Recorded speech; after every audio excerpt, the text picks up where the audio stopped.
Hello and welcome to our supportive care talk. My name is Jessica. I'm one of the bereavement counselors here at Avow.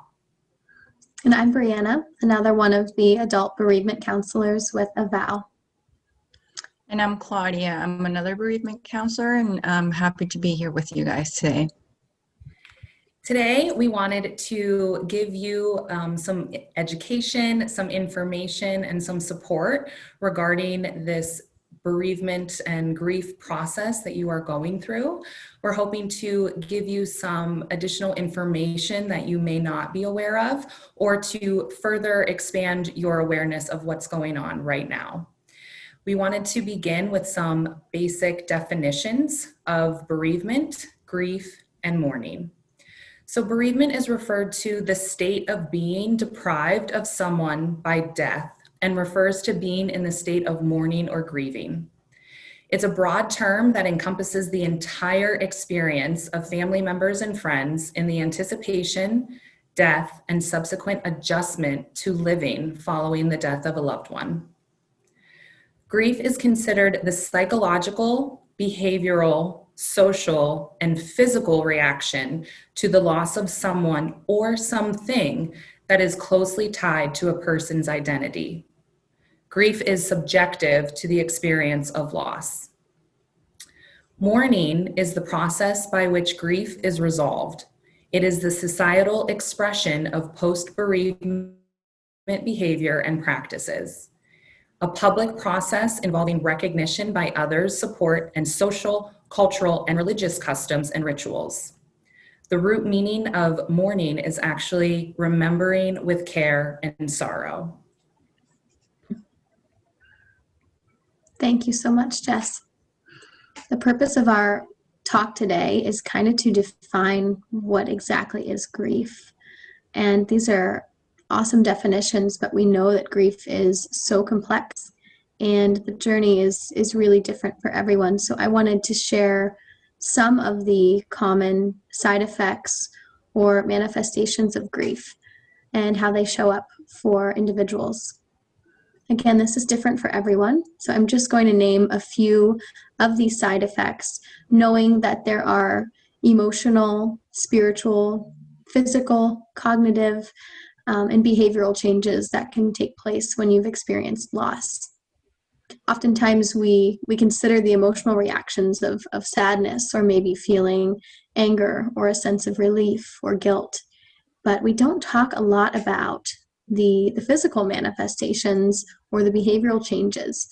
And when we experience them throughout our grief and bereavement process, it can be kind of scary and feel abnormal. So some of those that I would like to name are cognitive, some disbelief, confusion, brain fog, even a sense of presence or having hallucinations or visions are all normal grief reactions. Behaviorally, there can be sleep disturbance, appetite change, social withdrawal, treasuring of objects also. And more on physicalness, again, a sense of relief or numbness can exist. Hollowness in stomach or tightness in chest or in your throat also. So oftentimes we refer to this as the going crazy syndrome. People are feeling lots of different things, kind of in and out, and unsure of how to manage this range of not only emotions, but other reactions and side effects that they're having. I think Claudia is going to speak to those stages of grief that are often talked about in the world of bereavement and loss, and provide us a little more education on those stages.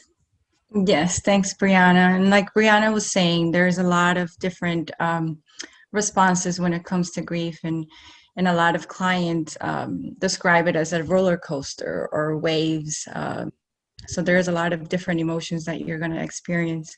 And some of these can be confusing. And so as you're going through your process and trying to find out, what is it that I'm feeling, or what stage am I in while I'm in my processes, you have to also remember that the process is not linear.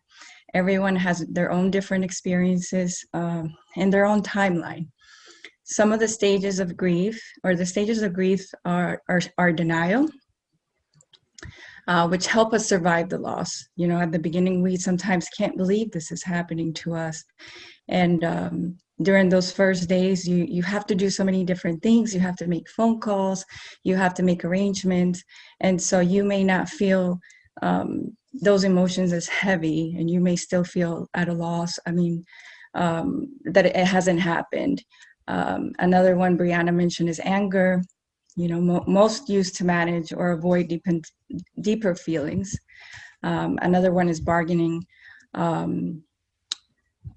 This is accompanied by guilt. And so we start thinking, oh, if I could have just done this for this person, if I could take back some time, if I could have done better. I think guilt is a very, very, very hard emotion. So being careful with yourselves. If you're feeling very guilty, just remember that we're not perfect in our relationships. We're not perfect in our lives, and you did the best that you could. Also, depression is normal, feeling like you need to sleep a little bit longer, feeling like you don't want to do the things that you usually do. Just feeling sad, and it's a normal reaction because you lost someone that you loved. And if you didn't love that person, you wouldn't feel that way. It would be abnormal not to feel sad. So when you do feel depressed and not as active as you were, just remember that it's a normal reaction. And then acceptance, you know, with some time you accept to live with the fact that your loved one is not physically here with you. The relationship remains. They remain in your heart, and they remain in your memories. And you can do different things, you know, day to day to honor them and to love them. And so remembering that the stages of grief that we just went over, denial, anger, bargaining, depression, and acceptance, it's not linear. Sometimes you may not experience some of them. You know, sometimes you may not feel anger, or you may not feel guilty. And sometimes you can go back and forth. You know, sometimes you may have a good day and you think you're going to be well after that. And a few weeks later, you may feel like a train went over you and you're hurting a lot. And so just being careful with yourself, being caring, asking for help, reaching out to your community. And that's why we're here also, to provide support and to provide guidance as you go through this. Yeah.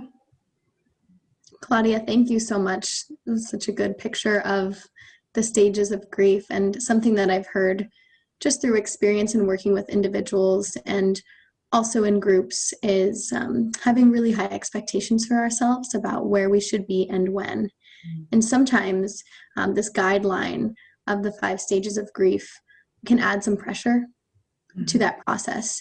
And people will question, am I regressing or going backwards, if they feel that they've moved through anger already, or disbelief. And all of a sudden there's a moment where they went to pick up the phone and call their person again. And they say, I thought I already worked through, you know, that initial shock or disbelief.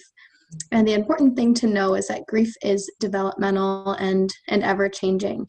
So these stages are a good reference point to help us to normalize our experience. But we do kind of revisit and pop in and out of certain stages, maybe more than once, or as Claudia mentioned, sometimes not at all. Not everyone will experience anger or a phase of bargaining and guilt. So know that your journey is unique to you. And during this worldly pandemic, with additional stressors and losses existing, I've heard from several clients that they feel they have gone backwards and that their progress has been taken from them. But to echo Claudia once again, to take good care of yourself and be gentle with yourself, to really recognize that there are lots of losses encompassed with the pandemic, our own personal grief journeys, as well as the worldly grief that's being experienced right now, loss of normalcy, increased isolation, amongst many other things, financial stressors. So again, be gentle with yourself. Absolutely. And with that being said, I wanted to provide a little bit more definitions regarding different types of grief, because believe it or not, there is quite a bit, and they certainly have their own explanations and their own experiences associated with them as well. So to hopefully give you a better idea of maybe where you are along this continuum, I wanted to first and foremost start with what's called anticipatory grief. This is something that is very common and very normal, and something that many of you have probably already experienced and worked through. This is a reaction to a death that you were able to anticipate, such as when an individual dies from a long-term illness. Essentially, as soon as you accept and understand that someone you love is going to die, you begin that grief process. So this can happen at diagnosis. This can happen at the admission to your hospice experience. This can happen as you're becoming the caregiver for your loved one and you're seeing gradual decline as your caregiver role changes. So again, being kind and patient with yourself is so important here, because this is a grieving process. And we all know that when you're in that caregiver role, you're not paying a lot of attention to yourself, and certainly not your emotions, because your plate is way too full. So please know that there is grief at work here, and to take that extra time for you that's needed. After anticipatory grief comes normal grief, which we know we don't love that word, but normal or common grief is all of those symptoms that Brianna had shared earlier. It's a huge umbrella of symptoms that we can experience that tend to fall under this normal grief category. Always remembering that there's no typical, there's no average, and there's no timelines. Our grief process is so independent on who we are and how we are. Our personalities certainly come into play here, how we normally deal with stressors, how we normally deal with our emotions. All of these things come into play when we're trying to figure out, how am I responding to this grief, and what kind of support do I need during this time? So again, it's going to refer to a grief reaction that falls under that extremely broad umbrella of predictability, which falls into physical, emotional, spiritual, cognitive. I often tell my bereaved that we have our cognitive head and we have our emotional heart. And so they're often not on the same page, and that's okay. So when you're processing through your grief and your head is telling you that your loved one is in a better place and that they're no longer suffering, absolutely. But your heart can also be screaming that you're sad and that you miss them. And those two thoughts and emotions can be happening at the same time, and that's expected. I think the most difficult thing that we do for ourselves during our grief process is we try to make sense of everything that we're feeling, and it's not going to happen. Grief is so, so difficult. It's such an intense emotion that a lot of us have not experienced before, or we haven't allowed ourselves to fully embrace what we're experiencing. So take that time to take care of you, because this is a lot of new emotions working up right now. After normal and common, we do get into complicated grief, which I'm just going to touch on a little bit, because there are additional griefs that fall under the complicated grief title, such as cumulative grief, chronic or prolonged grief, delayed grief, distorted grief, disenfranchised grief, and traumatic grief. The biggest takeaway that can separate what's normal into what's complicated is focusing on our daily activities. If you're noticing that there is a prolonged time, which again is going to be a little different for everyone, what we will define as prolonged, but if there is a prolonged period of time where you're unable to engage in the normal things that you were doing, or you're unable to complete your daily activities, such as showering and brushing your teeth and feeding yourself, then we might be teetering into that complicated grieving process.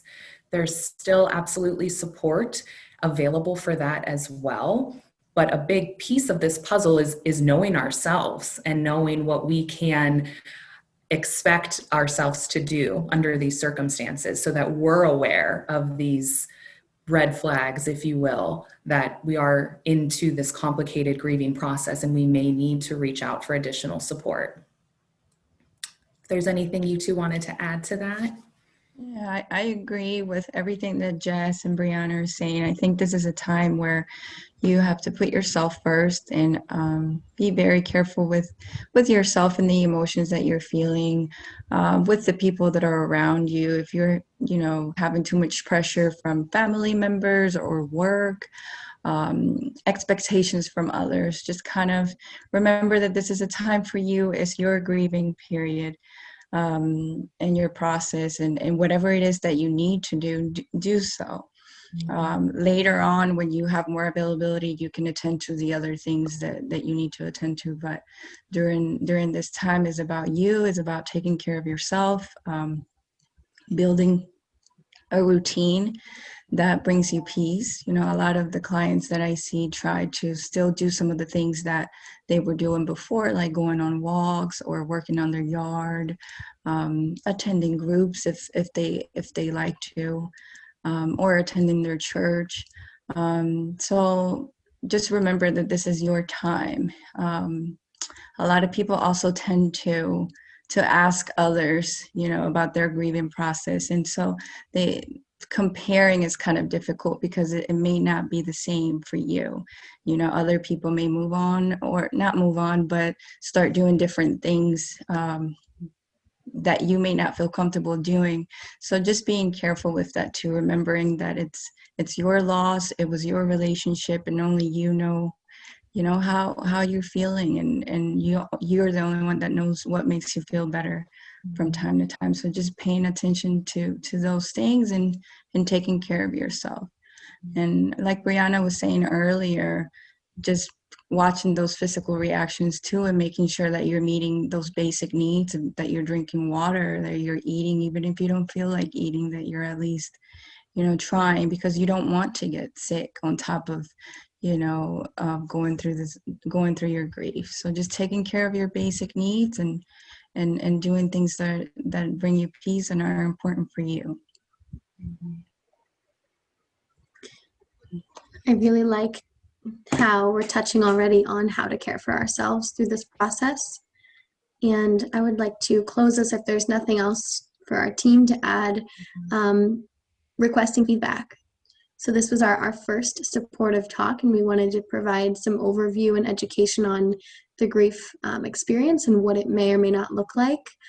But we can certainly delve in more to self-care and how to identify exactly what you need and how to care for yourselves and how to navigate through these emotions. And a reminder that we're absolutely here to support you through that process, knowing that it is unique to the individual and each person will have different needs. To echo Jess's point, a lot of this is discovering yourself again, and through that new identity, what do I need now? So thank you so much for being here. I'm so honored to be with this wonderful team. And we are too. Thanks everybody for watching. Thank you. Until next time.